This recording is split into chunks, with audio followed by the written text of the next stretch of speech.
All right.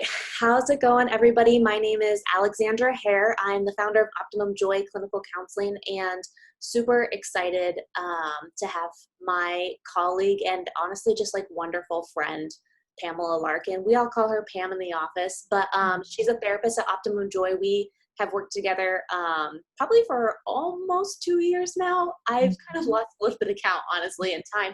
You know, COVID, quarantine, time is like I don't know what time is anymore, but Mm-hmm.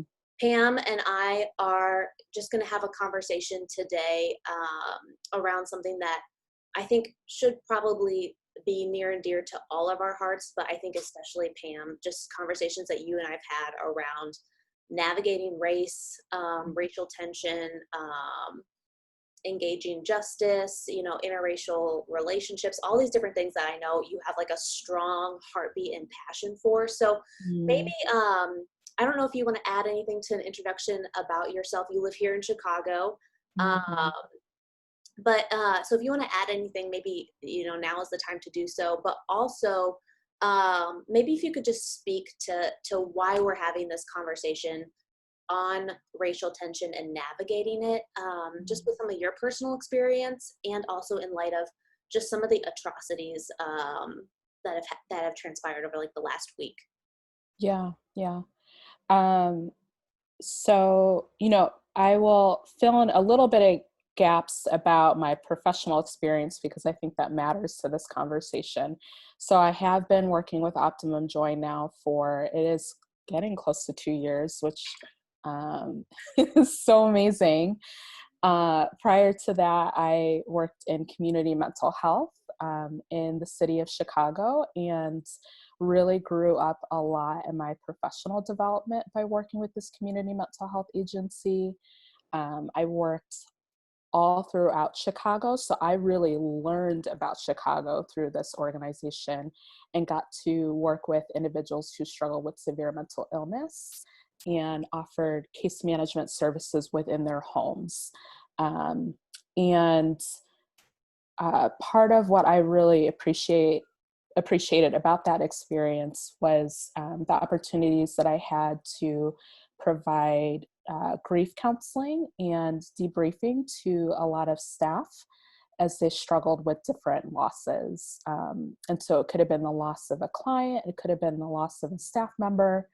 And then close to my time of leaving that agency, there was some racial tension then, and so had an opportunity to lead some debriefings or some larger conversations with the organization around race and tension. And so uh, that I feel really grateful to be able to step into those spaces or those moments to speak into pain, to speak into trauma, and to help people find hope in the midst of it.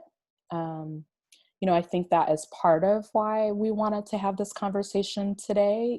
I think unfortunately we're experiencing yet again the loss of someone being killed uh, because of their race by police officers, and just experiencing that injustice again. And so I think it is really important to talk about this.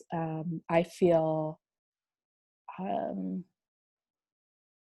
a lot of weightiness and a lot of sadness around this, um, and just want to be able to do the little bit that I can do to speak um, about it. So that's why we're here. I think Alex and I will probably cry at some point today. I already have the I know. Oh, I feel like it's like right there on the surface. And so for anyone who is watching right now, know that your tears are valuable, that we see them, that we honor them, um, and that, yeah, there is safety here in our conversation today. So, yeah. yeah. No, I appreciate you saying that, Pam. And I think on the front end, just to give a disclaimer around, or not even a disclaimer, but just to like note the obvious around you being a person of color and myself being a white person, and some of, I just want to, I think I don't bring that up to say it's like your job to educate my ignorance or, make up for the privilege. I think that has just been born into my skin color and stuff. But, as we go along, I know that my knowledge and experience is, I think, limited. The pain of what people of color go through is actually limited by my skin tone to understand the depth of that pain. So someone just the other day, I loved this phrase. I like literally wrote it down when I heard it, that I was talked about being culturally humble. So if at any point in time, I say something that doesn't sit well with you, I would love to hear that pushback. And even, as people watch this in the comments and stuff like that, I think that we're talking about something super sensitive and really important. And I think I appreciate our relationship that enables some of those conversations to happen and stuff like that. So, and obviously in light of, I think, everything nationally that our country is going for, even just to, I think our tears being at the surface is, like you said, it is so maybe even good and right and honoring for the pain that I think is just racism and systemic problems that are in our nation. So anything else you have bubbling up in you that you kind of want to speak?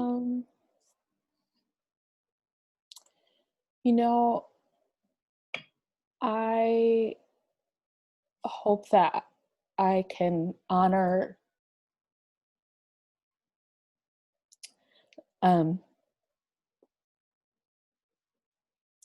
just kind of honor the struggles of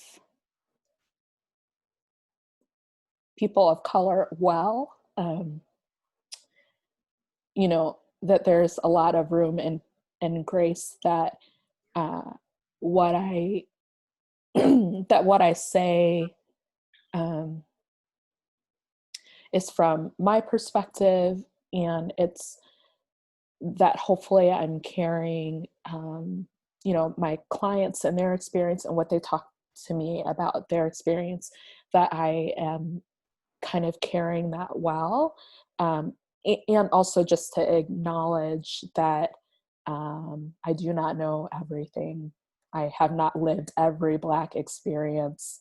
I speak from a place of confidence in the experience that I have, and know that that will be enough for this conversation. So, Amen. Yeah. I love that. I receive it. I love you. Let's maybe move, and I think maybe move into just defining, we kind of said, let's have a conversation around navigating racial tension from the perspective of being mental health therapists in this, specifically in the state of Illinois, working in Chicago. So can you help maybe just like first things first, let's define what we mean when we say navigating racial tension, from your perspective, from your expertise. Yeah. So I would say when we're talking about racial tension, that from a mental health perspective, we're going to talk about this being a trauma. That any time that we hear about an individual being killed or treated inhumanely, caged due to their race, that there is a trauma that is experienced. Andi Kolbershi is a therapist and an author of this book called Try Softer, defines trauma as any event that overwhelms a person's nervous system and their ability to cope. And oftentimes we will then see the way someone experiences their nervous system being overloaded through post-traumatic stress disorder symptoms. So those symptoms include intrusive memories, include maybe avoiding thinking or talking about events that are traumatic, having negative thoughts or negative mood. So this feeling of hopelessness and despondence that so many are feeling and continue to feel each time we hear about someone else being killed, that can be a part of a PTSD symptom. The other thing that I want to say is that not only is this a traumatic experience, but I would say that this is an experience of loss or of grief. And so I'm wondering, Alex, maybe if you want to speak to what do we know about grief and how that is experienced? Yeah. I even, well, I want to kind of say first, I think even what you're saying around trauma is very often, you and I talk about this in the office, but I think that people's perception is kind of like a big event happens and that's a trauma. But Mm-hmm. I don't know if you would agree with this, but even just what we experience in our nation as kind of a continual, one person dies, another person dies, another person dies, another person dies, another person is inhumanely treated, that actually little by little can erode and can wear on people's nervous system, so it lands in as a trauma response. So I think even something I'm resonating with what you're saying is not only is it rightly so a huge experience every time we kind of have this like in the news, but also just the rub over time Yes. is actually a trauma in and of itself. So like systemic racism over time is a trauma. And I think, with the whole grief thing, so, again, we talk about this, amongst the staff, but I think that we previously have thought that grief is like you progress through the 5 stages, like one and done, you're done grieving. As soon as you can make it through all 5 stages of grief, that's like a thing. But more and more, we're realizing that it's actually like very cyclical, and grief is almost like ocean waves. It washes up on you and then maybe like recedes a little bit and then like washes up again.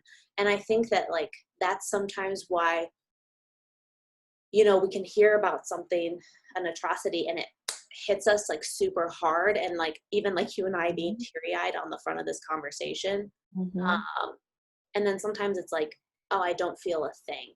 And I think that grief can kind of it can look a little bit different for everybody, and it can look like anger, it can look like sadness, it can look like numbing out. But it's different than that progressive thing, because those studies were actually done, I think, in like a chronic end of life wing in a hospital where truly, people were gravely ill and about to die in like a matter of weeks. So they really did go through denial and then anger and bargaining and depression. And, I don't think I listed those in the right order, but I think for those who are on their way to truly passing away, that it does look progressive. But for us who are called to live, grief, I think, just looks a little bit different. And it's way more embedded in our life. I don't know. Do you agree, or what you? Yeah, I was really moved as you were talking about it being like this wave, because that is a really powerful image to me. And I think it feels that way when these things happen, right? So the lightness of the wave is when things seem to be okay, right? There's nothing new that we're seeing on our media, right? But then something happens and the tidal wave like comes up, right? And so you may have felt under the lower wave part that you've kind of accepted that like the way things are, that this sucks, but that's just the way it is. But then this tidal wave comes, and that's where you experience anger and you're blaming and you want justice. And it is those moments, I think, where you see people protesting and when you see people rioting, because they are looking for someone to take responsibility for the pain that they're experiencing. So yeah, I think that's a really powerful image. And even just thinking about anger in general, that, you know, oftentimes you just like as people wrestle with cultural assimilation, where they come from, understanding their ethnicity, all that different stuff. Um, Mhm. and maybe even just like speaking from just like the white experience, you know, what starts out as like white guilt and just different Mhm. things often can be almost anger turned inward. That's more Mhm. kind of depression symptoms that, you know, Mhm. I'm angry at myself. Um, so I think anger can always come up in grieving in two ways. And I'm Mhm. not saying that that's good or bad, because I Yeah. think it actually is part of even just white people coming to an understanding of their privilege and how they interact in relationships. But then also, I think that sometimes anger can be a really like moving agent where Mm. it if a person is angry, it can like really spring them into action, which I think is a lot of what we see anger so much in social justice issues, Mhm. because it's actually a something that I feel like propels us to take action for like the life of another human, for human rights things. So I think it Yeah. can really go a couple of ways. It can be a grief of anger that turns inwards, and it can be a grief of anger that turns outwards. And both they're different. They can both be powerful in different ways. Mhm. Yeah. Yeah. Yeah, I really like that you mentioned that, I think even people of color can experience that anger turn inwards in the sense of like, or maybe, I don't know if anger is the right word, but the sense of, am I good enough to be treated humanely? Like, is there something that is wrong with me um, that is making me experience and witnessing the things that I'm seeing? So I think it it, it feels a little bit different, but I think that people of color can also experience kind of this depression or this anger turn inward, or especially if they don't feel like there is a space to be able um, to act on that anger, if they feel like they need to suppress it, Hmm. whether it's because they want to keep their job because their family's life will be in danger, if there are things that are keeping them from expressing all that they're feeling, I think that can also create some depression. So Oh yeah. Yeah. Um, what about, you know, so grief and trauma, I think that we can see it expressed in two ways: being super amped up, like mm-hmm. hyper vigilant, more anxious symptoms, and then kind of like numbed out, tuned down in more Mm-hmm. depressive symptoms. Um, what have you seen kind of either just in your personal or professional experience around navigating racial tensions in the kind of anxiety and depression, the amped up and the numbed down? Yeah, I think that's a good question. You know,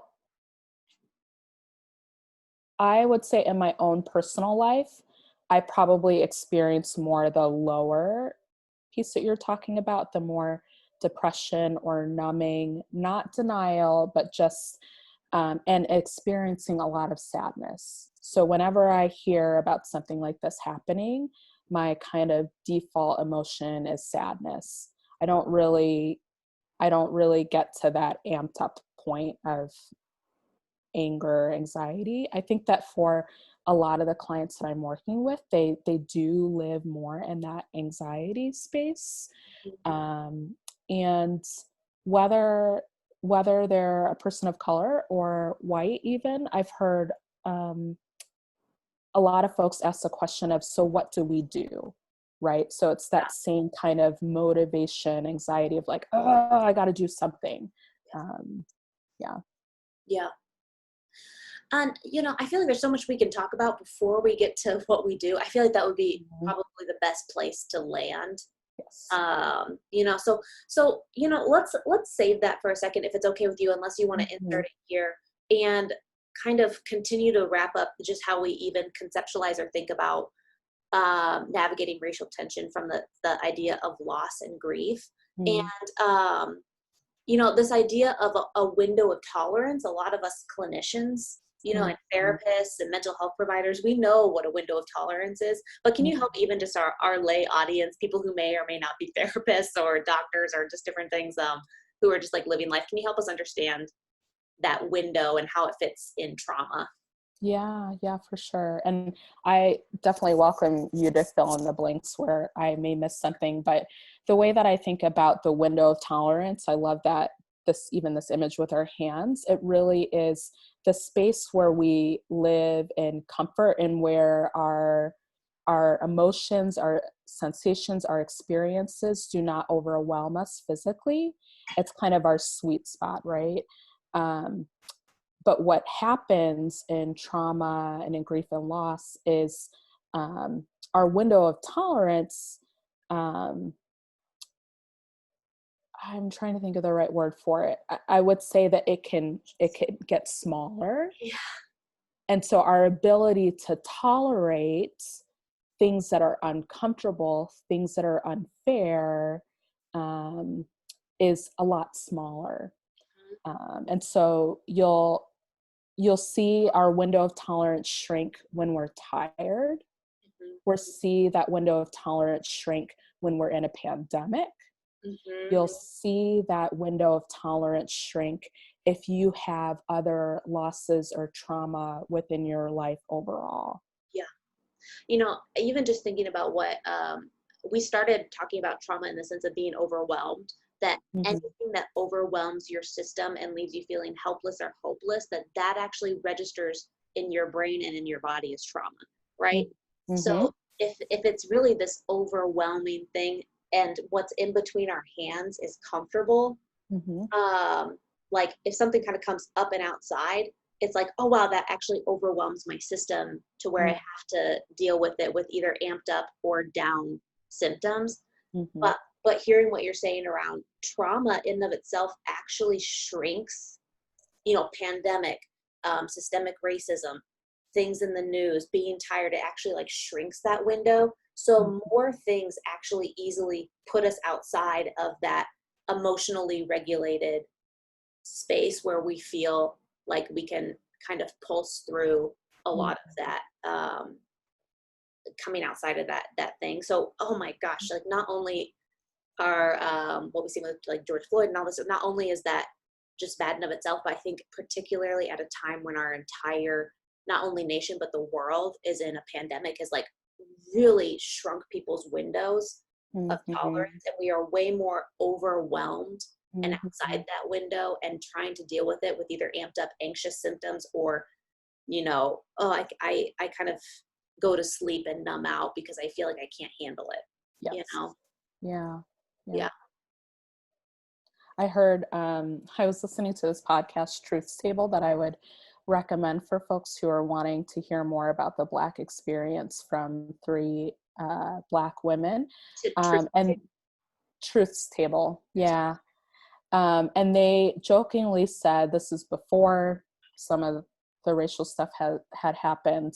They said, all right, everybody needs to act right now because my window of tolerance has shrunk, right? So everybody be on their best behavior. And so I think, uh, yeah, I think there's a lot of understanding that when we are not at our best, that anything can kind of tip us out of that tolerance. Yeah.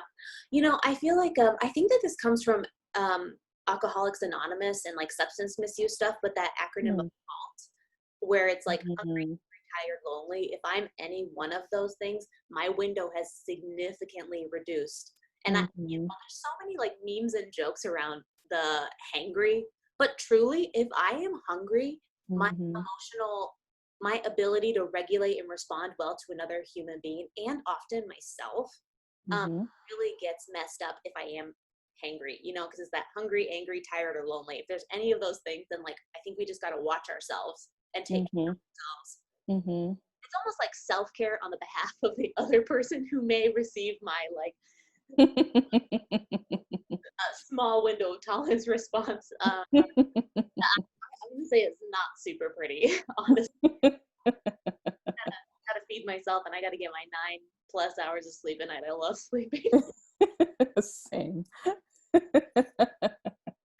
Yeah. I love that you gave that acronym because Jane the Virgin, it's a TV show. She was meeting with her therapist and they talked about that acronym. And I just thought, way to go for using like a real therapy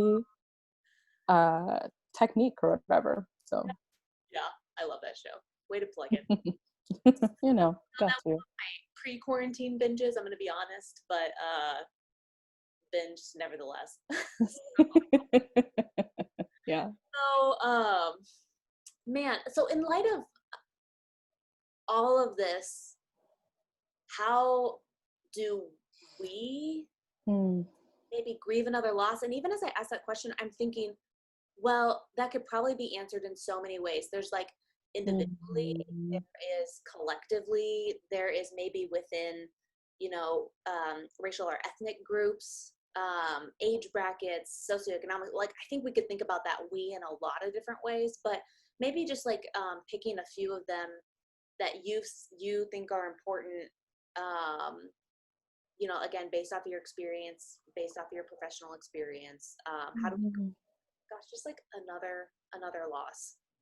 Yeah. Yeah, it is kind of the $1 million question of how do we do it? And I would say that there's no right or wrong way to grieve. Uh, and I would say it starts with acknowledging that there is something to lament, that there is something to mourn, um, that uh, that someone being killed because of the color of their skin is not okay. So I do think that there needs to be a space to acknowledge that. Um, I am a person of faith, and so I turn to scripture when I think about what it means to lament. And I think that in scripture, there is a space for both lamenting and still looking to God to be the person where people can find hope, or where people can find that he is going to fight for us, right? But it's both being in the room at the same time. So I think specifically for church communities where lamenting is not a part of your uh, practice, I would really invite and encourage that space to be there. So that would be my first thing. Do you want to say anything about that, Alex, before I kind of move on to my other recommendations? Gosh, I'm just resonating so much with that, and even was just talking about even grief and loss in a church context recently, in like a faith and work context, and something I really, we share the same faith background, and Mm-hmm. I think see the value of what Christianity specifically has to offer in ways of hope in the midst of injustice. Even injustice towards like Jesus as a figure on our behalf and stuff. But I think even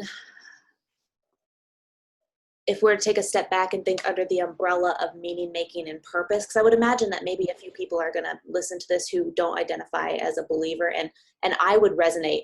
Yes, like the laments even in scripture, I think give us a wonderful kind of outline or template almost to even lament our own circumstances. Mm-hmm. But just kind of backing up and thinking about the umbrella of spirituality in general, of which meaning making and purpose fall under, Mm-hmm. and how that really interacts with our resiliency as people. And just to encourage, I think, people, again, obviously, like you and I have found that hope and faith and comfort in Christianity, but just like really encouraging people that in the midst of like meaningless death, like Mm-hmm. it truly is nonsensical, it's meaningless, it's I want to say it's stupid. But it's not like a very intelligent word, but it's just kind of like it shouldn't be happening. Yeah. That I think for people who are looking to grieve is to also find some type of system to like paint that in. Like you and I have found hope and comfort in the midst of Christianity, and I think we as human beings, we need something outside of ourselves. And I would just encourage people to lean into that, you know, and just search it out and have conversations around what it means to be also like a spiritually whole person. Is mainly maybe just my response in light of that. Yeah, yeah. Well, and there is so much out there out there in terms of resources to find kind of find that meaning making. I think Brene Brown did a podcast interview with, is his name David? Oh, I don't know. Okay. I fall behind Brene, Yeah, even though that's okay. That's okay. We can write a note for it, but he actually is adding the finding meaning as another kind of phase for grief. And so I love that you're talking about that, right? And I think also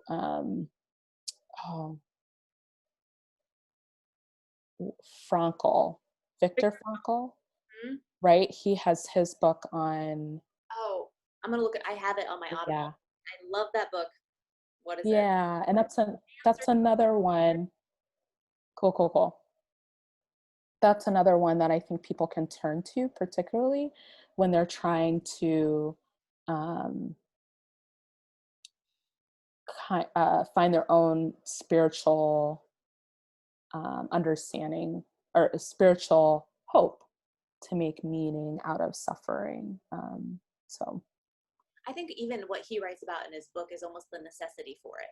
You know, and he speaks as a Jewish man in a concentration camp who really starts to notice how people's hope or belief system impacts how long they live or die in the concentration camps. So, you know, I think we would say he's a white person, but someone who, because of his race and ethnicity, was harmed, and how he kind of like grapples with, I'm a human being who's taken advantage of and harmed and harassed, you know, and how do I actually grapple with that? So I think I think there's a lot that can be translated over to what people of color experience. Yeah, absolutely. Okay, so far we've talked about lamenting, and we've kind of jumped into the meaning making as another phase in the grief process. You know, I think the other thing to think about related to window of tolerance is when our window of tolerance is so small, that means that we have less capacity to take on all of the feelings related to social injustice or racial issues. So what I would say to that is that there has to be moments then for you to get some physical space or distance away from that thing that is triggering you to be out of your window. And so when I am with a client and I am talking about that, I'm not saying stop feeling the things that you're feeling.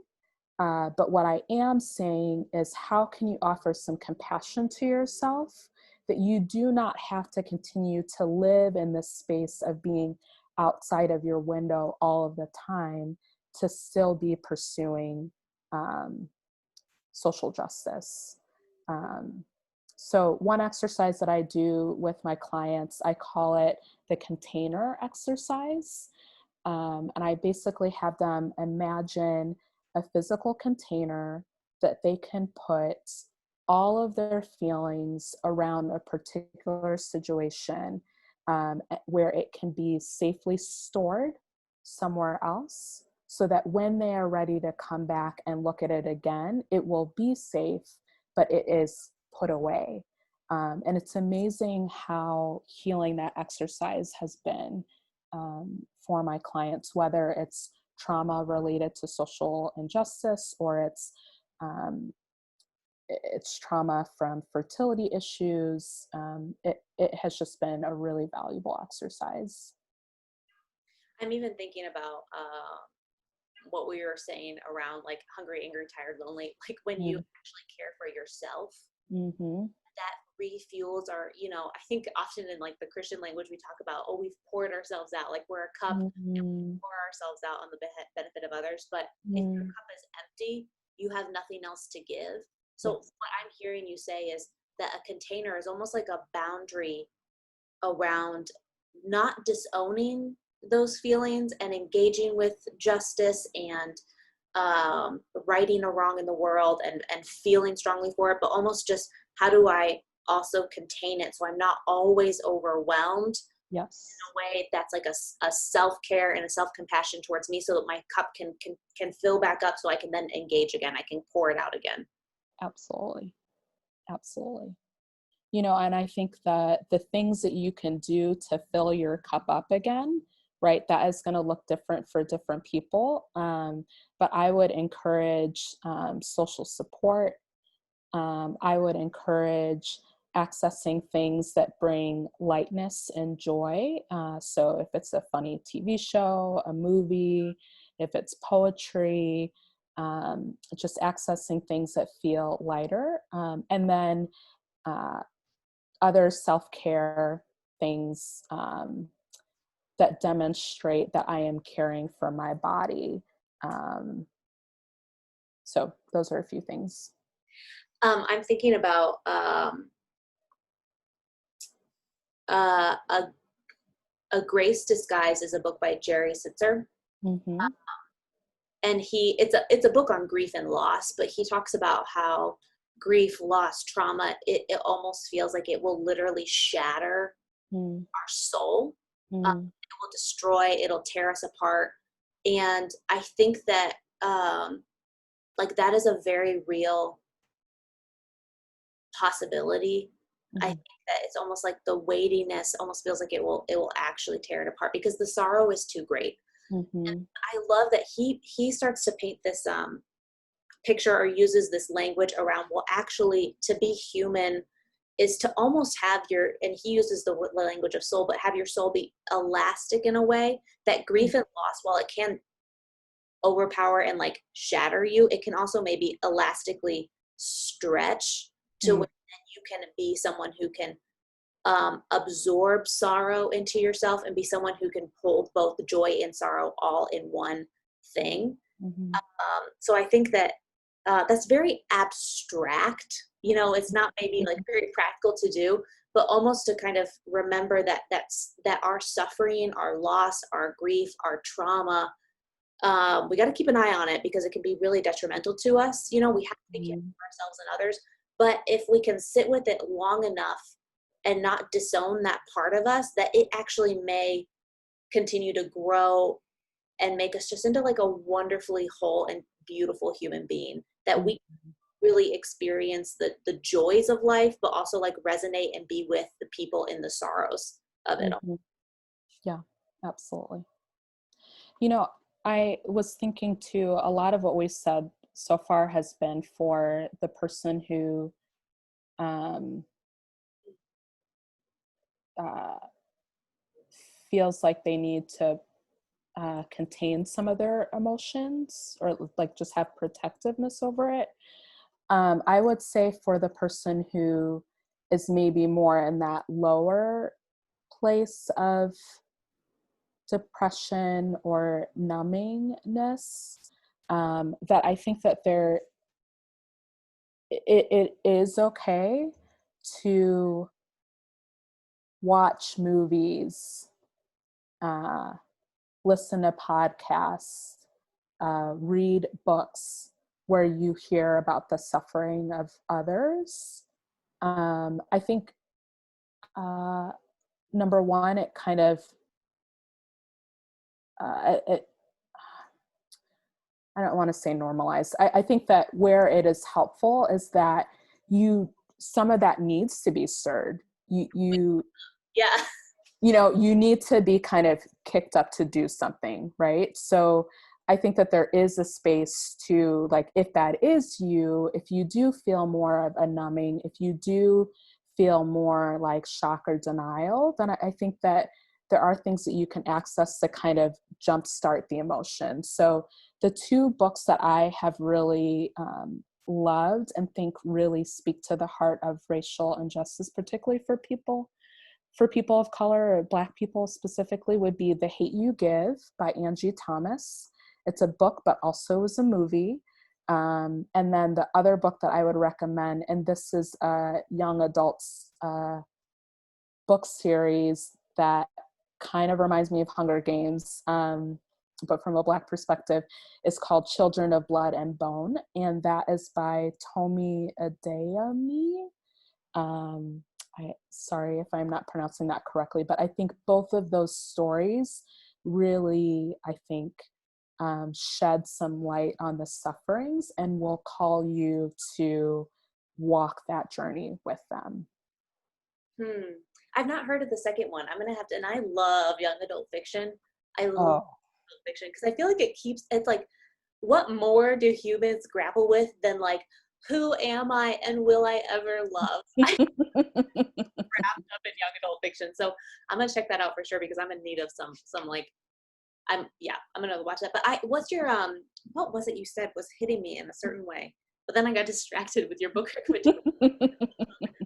Oh, this is what it was, is kind of from again, kind of a theoretical, but I think it matches exactly what you're saying, is that actually the more upregulated and kind of anxious symptoms we're talking about, one of the biggest difference between the downregulated, numbed out depressant symptoms is in the more upregulated, you actually believe you can do something. Part of why people are anxious is because they actually believe they can do something about their scenario, which is why they're hyper attuned to it. And sometimes when we get down into like a more of a numbed out, depressive, sleepy state, it's because in some ways we haven't given up, but we've almost lost a sense of hope. And kind of like, if I do anything, it'll have any impact. So I love what you're saying about listening to other people's stories or what they're doing, because I think part of it is just hearing that other people are having an impact. I too can have an impact, and it kind of re-sparks some of that, or like sparks creativity and ideas around what is it that I should be, that I can be engaging in this way. Not that being anxious feels good or anything like that, but it's just part of the hardwiring of it, that you still kind of, in a way, can believe that I can make a choice that has some action. And part of those sleepy symptoms, I don't know if I really believe my choices matter. Yeah, that's good. Which maybe it's just a good recommendation for people to reflect on, in light of this conversation of like, where do you fall? Do you heal at different points in time? Like, what is your pattern as a person? I don't know, but just to kind of, I think that categories and labels sometimes can be really limiting, but sometimes to put some language, a category, a label on what we're experiencing helps give us a language and a frame that then we can like take it and do something with it. So I wonder if maybe even just having people reflect on, where do you fall in the up or down regulated idea. Yeah, absolutely. Absolutely. I feel like I had so many clients who asked me this week, so what do I do? Right. Yeah. And so I like that is a step that you could take, because then that could also inform then, okay, if I'm in this level and I haven't really been as active, then I need to do something to be more active. And here, and I have been up here for a while, then maybe I need to do something to care for myself and to bring myself down a little bit. So, yeah. So what else can we do, Pam? The big question. Really, all week, like, hit me with your do. Honestly, I wrote a blog post about this, so I'm actually going to recommend that people go to our website at Optimum Joy Clinical Counseling. You can go to my page, and then at the bottom, there is a list of my blogs that I've written. And the one that I would recommend that people read is called Courage and Resilience While Pursuing Racial Justice. And so that gives a lot of more practical tips on active steps that you can take. Yeah. Yeah. That's awesome. And maybe we'll kind of defer to that blog that people, hopefully, if you're just like, gosh, there's no way we are touching like the tip of an iceberg. Absolutely. So there's no way. And both, even as you mentioned on the front, and you and I are both still journeying, Mm-hmm. in our own unique way on some of this. So, I don't know if you have anything else to add to how we respond besides maybe we're gonna like pull up that blog post again, or if you've heard us refer to it, you can go find it on our website. So if there's anything else you have on kind of what you're doing in making a difference, but if not, maybe we're going to turn the conversation to more of like a hope lens, Mm-hmm. and what you're turning to for hope. And obviously you and I maybe already talked about that a little bit around like lamenting in our faith. So maybe, but I just want to kind of maybe see if there's anything else we need to say Mm-hmm. as we kind of move towards wrapping up our conversation. Yeah. So I think of two things. One is another resource because I love giving people resources. This is a book by Sheila White. It's called Healing Racial Trauma, The Road of Resilience. That one I would highly recommend for anybody to read who feels like they need to experience some healing. The other thing that I'm just thinking about that feels kind of random, but is related to this conversation is